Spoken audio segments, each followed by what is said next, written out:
నేను బీటెక్ చదువుతున్న కాలంలో మా నాన్నగారు ప్రతిరోజు చేసే పని ఏంటంటే, భోజనం అయిపోయిన తర్వాత గంట సేపు కూర్చోబెట్టి మా వాక్యం చెప్పేవారు.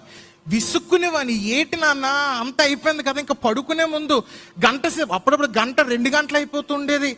ఏంటి నాన్నగారు ఇలా చేస్తున్నారు, ఇంకా విసుగొచ్చేస్తుంది, వాక్యము మంచిదే, వినాలనిపిస్తూ ఉంటుంది, కానీ 2 గంటలు 3 గంటలు వాక్యము చెబుతుంటే మాకు స్కూల్స్ టైం అయిపోతున్నాయి, కాలేజీకి టైం అయిపోతున్నాయి, ఆఫీస్కి వెళ్ళాలంట. మా నాన్నగారు అవన్నీ పక్కన పెట్టి వాక్యానికి చాలా ప్రాధాన్యత ఇస్తూ ఉండేవారు. అయితే ఆ దినమున నేను వాక్యాన్ని తృణీకరించుకుంటూ వచ్చిన్నాను. కానీ ఈ దినమున నన్ను నా తమ్ముని ఏది బతికిస్తుందో తెలుసా?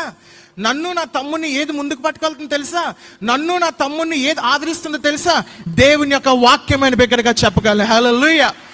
ఆ దినము నేను వాక్యాన్ని తృణీకరించాను, ఆ దినమున వాక్యాన్ని పూర్తిగా పక్కద్రోవ పెట్టి ఉన్నాను. కానీ ఈ దినమున ఆ వాక్యమే నడిపించుకుంటూ వస్తున్నది.